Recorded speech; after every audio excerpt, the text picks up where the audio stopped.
Hello. Thank you for your understanding and welcome everyone. In a recent media appearance, Joseph Malanji Mudolo, a presidential hopeful affiliated with Zambia's Patriotic Front, PF, delivered a pointed critique of President Hakainde Hichilema's economic diplomacy, urging the head of state to abandon what he described as a begging bowl approach to international engagement. Speaking on the Emmanuel Mwamba Verified podcast, Mudolo emphasized that Zambia possesses abundant natural resources capable of generating substantial revenue and should not rely on external financial institutions such as the International Monetary Fund, IMF, or the World Bank to sustain its economy. Mudolo, a businessman with transnational interests and a growing political profile, argued that Zambia is metaphorically seated atop a gold mine of untapped potential. He claimed that the country could raise between $12 billion and $15 billion annually through strategic resource management, particularly in the mining sector, without resorting to foreign loans or aid packages. His remarks reflect a broader sentiment among segments of the opposition who view the current administration's debt restructuring efforts and reliance on multilateral lenders as signs of economic vulnerability and diminished sovereignty. The PF aspirant's comments come amid ongoing debates about Zambia's fiscal trajectory, especially following the government's engagement with the IMF under an extended credit facility program. While the Hichilema-led United Party for National Development (UPND) has defended its approach as necessary to stabilize the economy and restore investor confidence, critics like Mudolo argue that such measures perpetuate dependency and fail to capitalize on Zambia's intrinsic wealth. Mudolo's intervention also signals a strategic shift within PF's political messaging as the party seeks to rebrand itself ahead of the 2026 general elections. By positioning himself as a candidate who champions economic self-reliance and resource nationalism, Mudolo aims to appeal to voters disillusioned with austerity measures and external conditionalities. His rhetoric aligns with a populist narrative that frames Zambia's challenges not as a lack of capital, but as a failure of leadership and vision. In his podcast appearance, Mudolo did not merely critique the president's policies. He proposed a recalibration of Zambia's economic priorities. He advocated for a model that leverages domestic assets, including copper, cobalt, and other minerals, through transparent and locally anchored partnerships.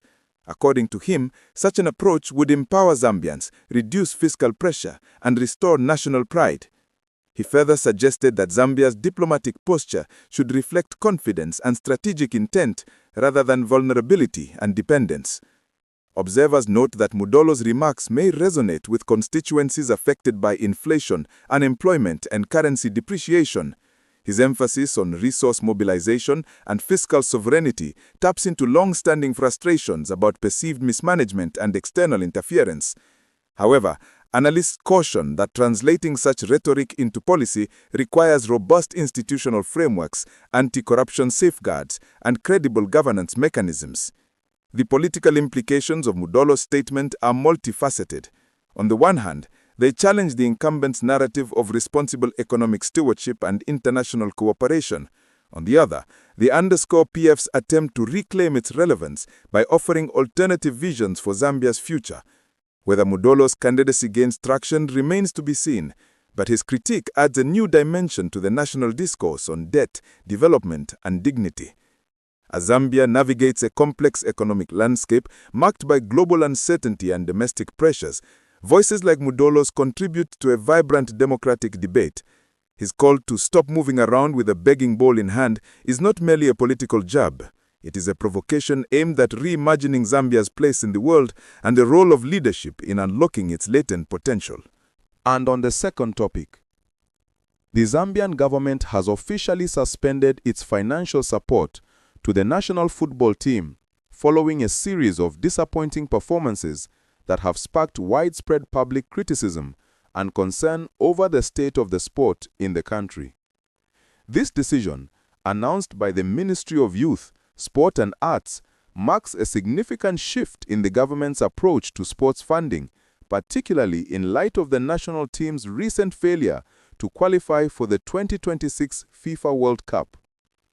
Officials cited repeated underperformance and lack of accountability as key reasons for the withdrawal of funding, emphasizing that continued investment must be justified by tangible results and strategic planning.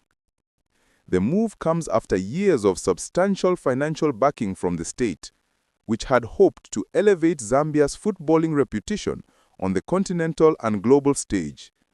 Despite this support, the national team has struggled to deliver consistent results, often falling short in major tournaments and qualifiers. The ministry has now demanded a comprehensive report from the Football Association of Zambia, outlining the causes of the team's poor performance and proposing a clear roadmap for reform. This report is expected to include technical assessments, coaching evaluations, and structural recommendations aimed at restoring competitiveness and public confidence. Analysts suggest that the decision reflects growing frustration within government circles over the lack of return on investment in sports development. While football remains the most popular sport in Zambia, critics argue that the national team's management has failed to capitalize on grassroots talent and has not implemented sustainable training programs. The absence of long-term planning, coupled with frequent changes in coaching staff and administrative instability, has contributed to a decline in performance and morale. Moreover, questions have been raised about transparency in the allocation of funds, with some stakeholders calling for an independent audit of FAZ's financial operations. From a broader perspective, the funding cut could serve as a wake-up call for sports administrators across Zambia. It underscores the need for strategic governance, data-driven decision-making, and community engagement in shaping the future of national teams.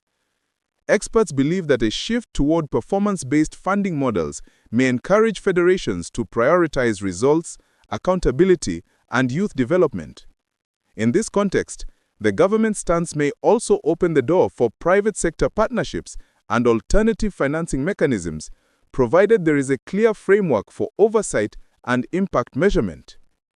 The suspension of funding does not necessarily signal the end of government involvement in football, but rather a recalibration of priorities. Officials have reiterated their commitment to supporting sports that demonstrate potential and align with national development goals. For the Zambian national team, this moment represents both a challenge and an opportunity, a chance to rebuild, restructure, and reconnect with fans who have long awaited a resurgence in performance. As the FAZ prepares its response, the spotlight remains firmly on its leadership and their ability to chart a new course for Zambian football in an increasingly competitive African landscape.